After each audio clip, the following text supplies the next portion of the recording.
Hello, welcome to General Relativity, Parallel Transport, Part 2.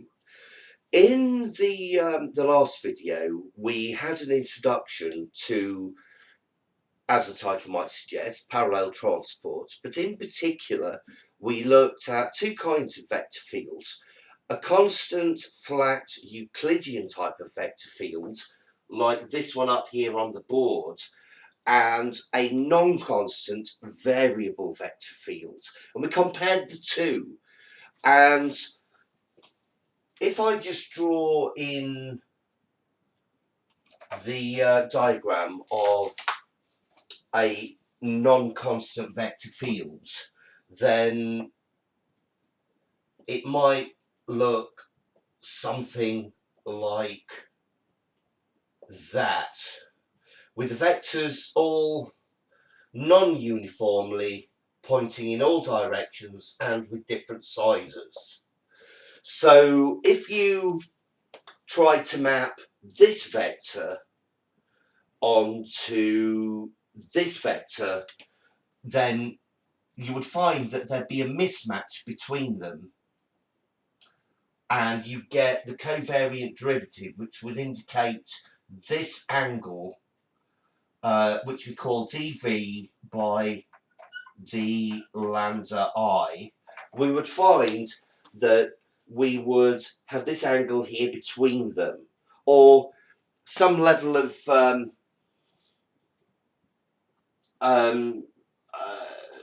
disharmony between the two vectors, in that this vector doesn't map directly onto that, as they would in a flat Euclidean space. Now, in the flat Euclidean space scenario, one of the main reasons and easiest thing to say is that V1 maps onto V2, and indeed any of those vectors there, not just because it's of the same size and in the same direction, but because we are holding this velocity vector V1 constant as we place it over the constant vector V2. So therefore there is no mismatch, and in actual fact, in this particular case, the covariant derivative will denote our velocity vectors like that for now. The covariant derivative will be dv by d lambda I. And the trick is, well, in the Euclidean space scenario, that is 0. The covariant derivative is 0. Now, in this scenario, the covariant derivative is not 0, but the task is to make that 0, to effectively create a situation where you can map, say, this vector, we'll call this V1 as well, onto V2 with the smallest difference possible between those two vectors, so that they're not overly skew. In this case, I think the one I was trying to think of earlier when I paused was that these vectors here are really quite skew. They don't match exactly, and so there's an angle between them which we call the covariant derivative.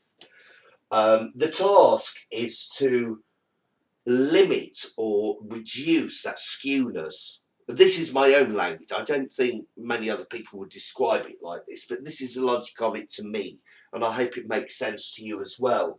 So the task is to reduce that level of skewness and alter these vectors so that they more or less match. Now you might get something like that, but you reduce that covariant derivative as close to 0 as you can. And of course, quite often the covariant derivative is not equal to 0 to start with, but the task is to make a non-linear vector field or non-linear vector. Let's just call it a non-linear vector or vector field. We'll call it a vector field linear. So that if you have a curve like this from A to B, you take a vector there, v1, it precisely matches the vector v2 at that point.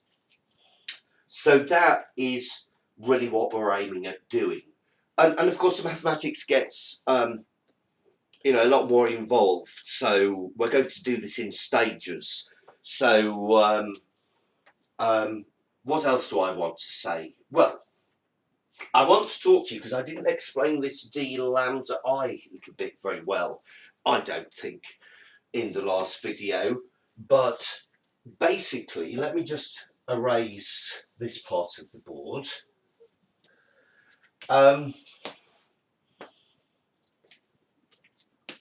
In a coordinate system, you might have derivatives like dv by d theta.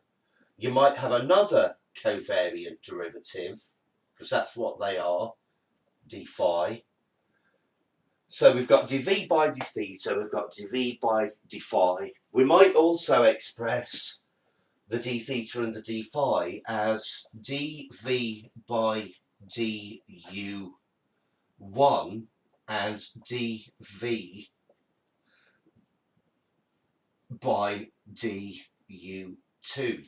Now, in most cases in this theory that we're going to come across in this series of lectures, the du1 just refers to the d theta. So in other words, the u1 would be the same as the angle theta, and u2 would be the same as angle phi. Righty-ho. This does not mean u squared. That is not u squared. For the most part, in all of this theory, when we come across u superscript 2, or u superscript 1 for that matter, it does not mean that that u superscript 2 is squared, and it doesn't mean, in the first case, that u superscript 1 is u to the power 1. They're just Einstein notation. And quite often, for multiple coordinates, so you might have u3 equals w, and u4 equals s, or something like that. So what you want to do in a case like this is to kind of generalize these coordinates instead of having them noted or listed individually. So we usually we have, again, what is called Einstein notation to represent all of these symbols at once. So the u1s, the u2s, the u3s, the u4s, and the thetas, the phi's, the w's, the s's, and the t's, and things like that are either denoted by, well, normally you'd have a derivative, a differential element like this, right? Same thing, you'd have a differential element. So this, you will often see written as du superscript I. And of course, there's another way of writing that, and that is d lambda of I. You will also come across dxi, which is just another way of writing the two previous versions there.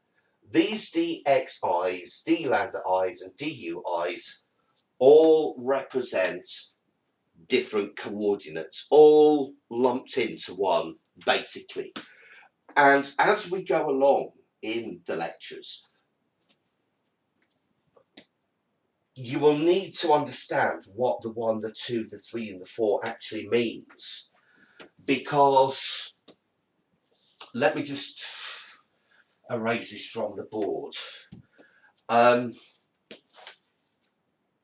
You might end up with an expression like dv by dx1 plus, in fact actually what you would have might be vj. I'll explain all these symbols as time goes on. So you might have something like that with an x superscript 1 there, or yeah, we'll keep that as an x superscript 1. Now, in the coordinate systems that we're dealing with, that would quite often be a d theta. So you would recognise that this ordinary differential equation, which is often very complex to solve, could be written something like that. The x superscript 1 simply represents quite often theta. If you had an x superscript 2 there, so if we change that to a 2, then what would we have here? But we'd have a phi. So that's basically what that's referring to. Similarly, these Einstein indices over here have kind of related, well, they're kind of related to that sort of thing. So we'll come to that when we come to it, and I don't really want to go into too much about that at the moment. These, by the way, these funny gamma terms are just Christoffel symbols, and V there, or V superscript K, would be a velocity vector. And when you substitute in for these Christoffel symbols, they might be in terms of a sine or a cosine or a cotangent or a tangent or something like that. So I think I've explained what I needed to explain there. And of course, in a constant vector field, the basis vectors E sub y and E sub x are held constant, not necessarily the case in a variable vector field. So everything, all of these concomitant factors working together and affecting each other, that are working together simultaneously, need to be taken into account in the into the theory, which we will explore and unpack as these videos progress. So let me clean all of the boards.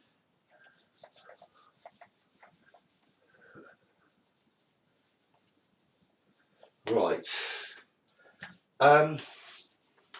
So for a constant vector field, d v by d lambda I is 0. That's for a constant vector field. And dv by d lambda I superscript I is not equal to 0 for a variable.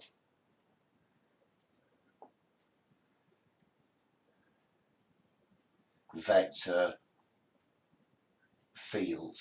And the trick is to make that as close to 0 as is possible in the variable case. Now, I can't remember if I've already mentioned this, but in that x, y axis plane that I just rubbed off the board, we've got x and y. And we've got basis vectors, EY and EX. And you've got vectors spanning that vector space like that. Now in the constant case, which is easy to talk about, these vectors E sub y and E sub x are very much like the i's and j's and the k's in high school mathematics.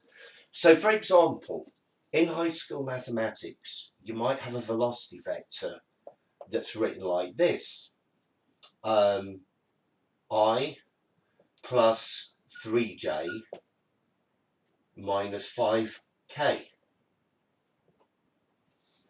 where the coefficients of these i's, j's and k's respectively are the individual component velocities in that three-dimensional space that the vector is in.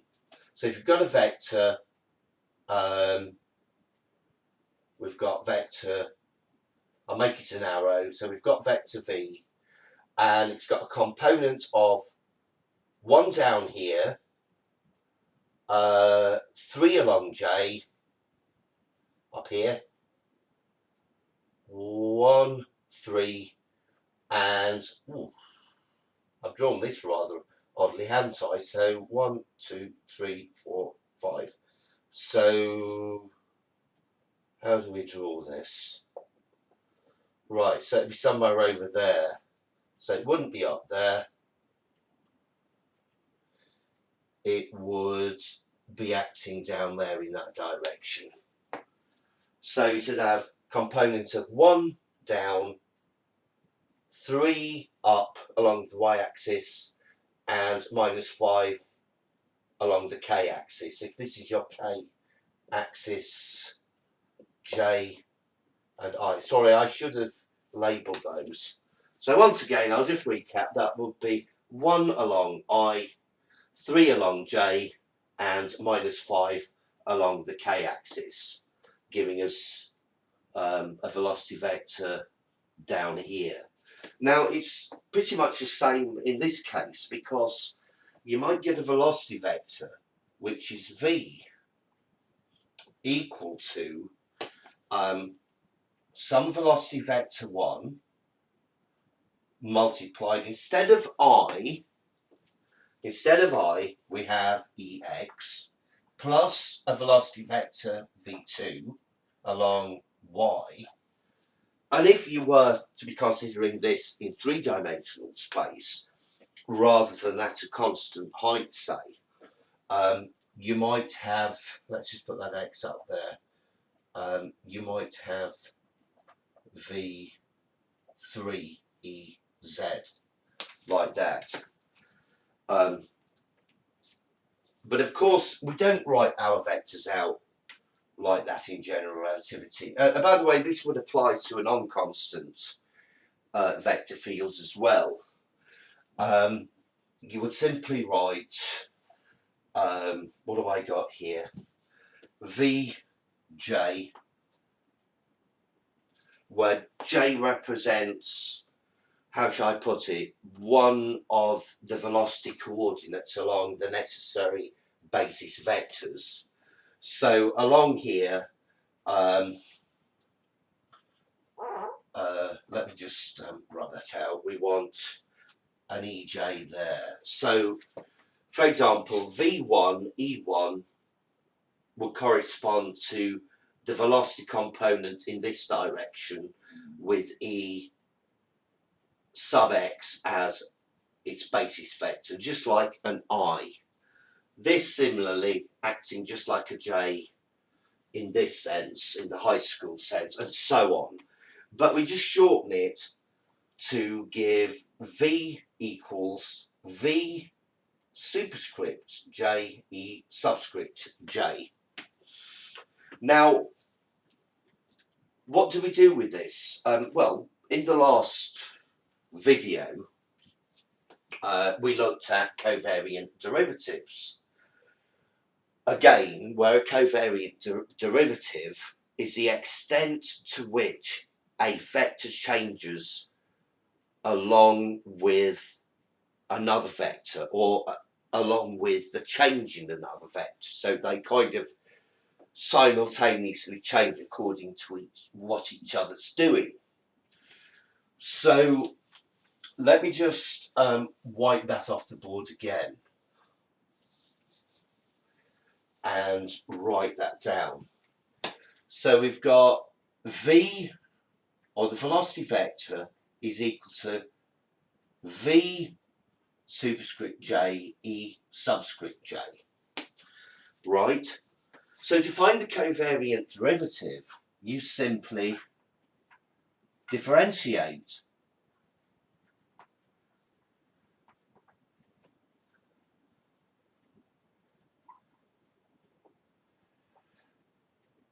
So we differentiate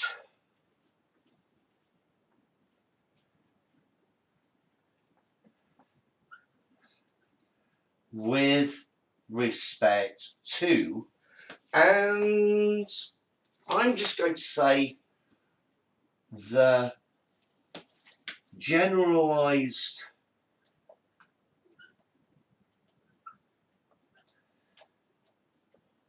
coordinate x superscript I. So if we differentiate equation 1,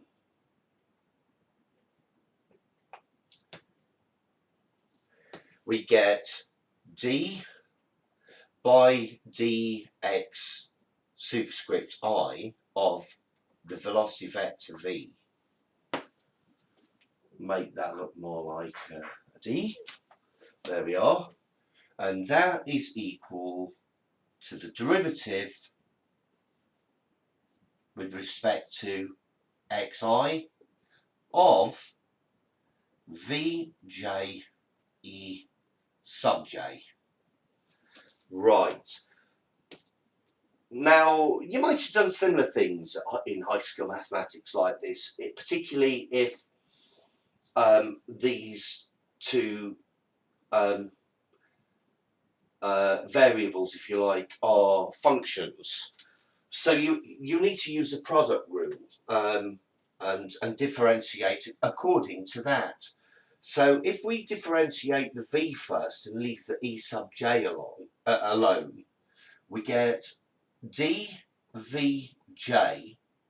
by dx superscript I. So have I got that right? I think I have. And we leave the e sub j alone. And then we leave the v superscript j alone and differentiate the e sub j.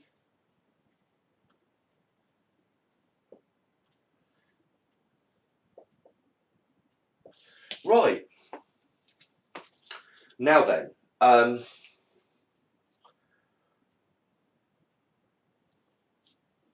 this bit is a substitute. You need to know something here. And so we substitute in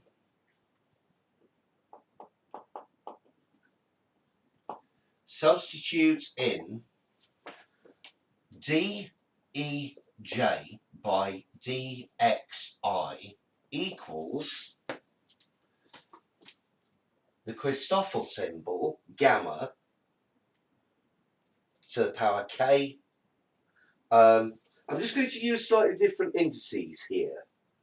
We'll use k, I and j like we did before, and whatever that symbol is up there in the superscript has to go there for the time being. So we substitute in this expression here into this bit of the expression. So we get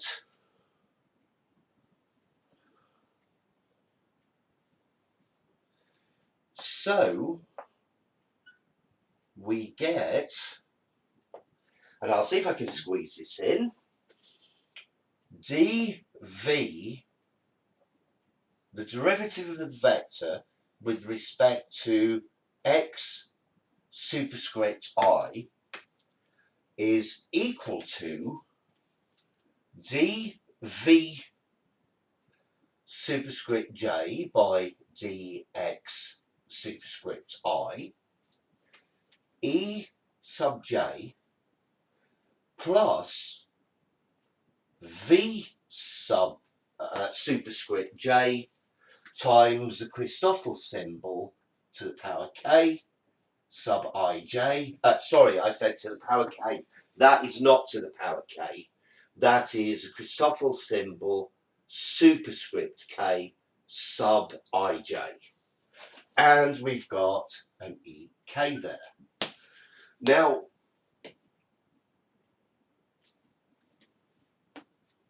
I don't know how else to explain this except that when you're talking about Einstein notation and coordinate systems, such as this, what is effectively going to become the parallel transport equation, you can actually interchange the Einstein notation to simplify it, because you usually find that one thing that's got one kind of name, if you like, or label, can also be expressed in terms of another label, and this is the case here.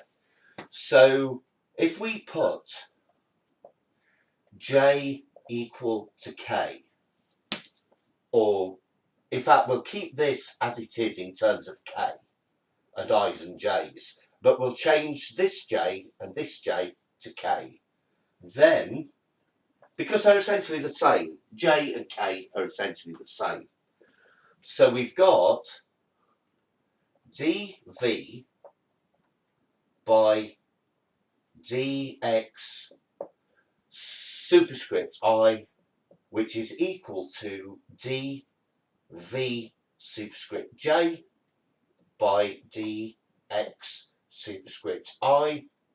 And what have I done? That wants to be a k, yeah?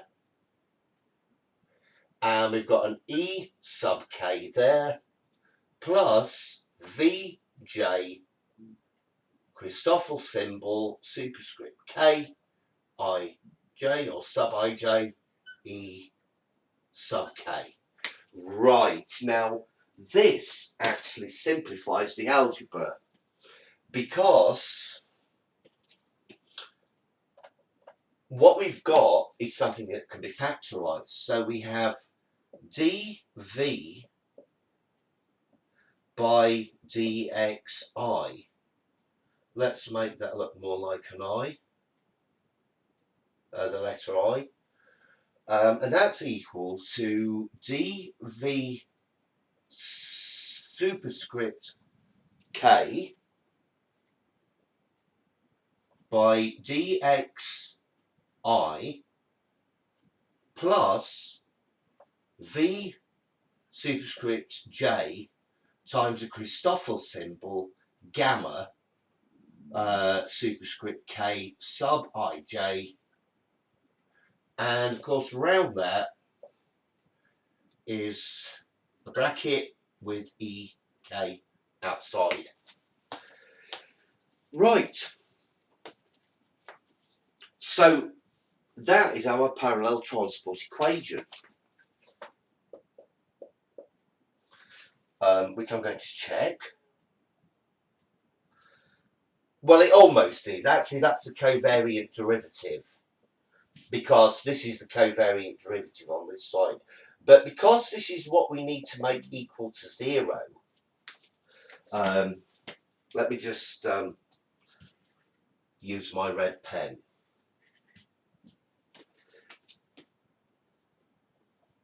Need to make equal to 0. Now, how do you make that 0? You've got that on the right hand side. Well, in order to make this 0, you make this 0. And there's some special notation for that. So let's just erase this part of the board. So I'll write this down. To make dv, the vector d, or the derivative of the vector v with respect to xi 0, then it must be the case that dv superscript k by dx superscript I plus v superscript j times a Christoffel symbol superscript k sub ij is itself equal to 0. This is how you accomplish parallel transport. We want this covariant derivative to be 0. And when we've worked everything out, maybe with other functions involved in later videos, the first thing we will want to do when we substitute them into this part of the equation, the trick is to equate them to 0. And then if you can work out what all the variables and parameters are when that part is equal to 0, this will always be equal to 0 for those given, what's the word? For those given worked out answers. You know, you have to work them out. Sorry, I can't think of the other word for it. But for some given rediscovered parameters, you will equate that to 0, and therefore this will always be equal to 0. And we usually have special notation for this parallel transport equation, and we write it like this.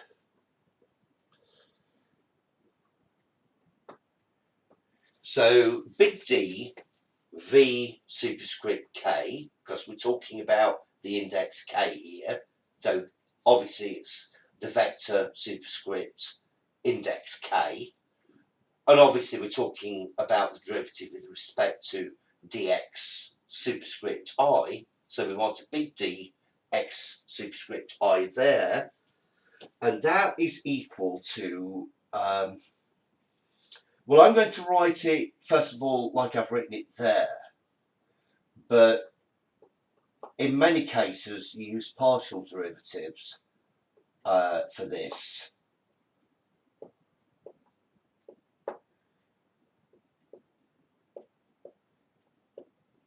Okay, so you will often see this written as dv superscript k by dx superscript I equal to dv k by dx I. And the reason why we put partial derivatives in curly d's is because x is not usually just one thing. It's like I said in the last video, I think, and possibly this one.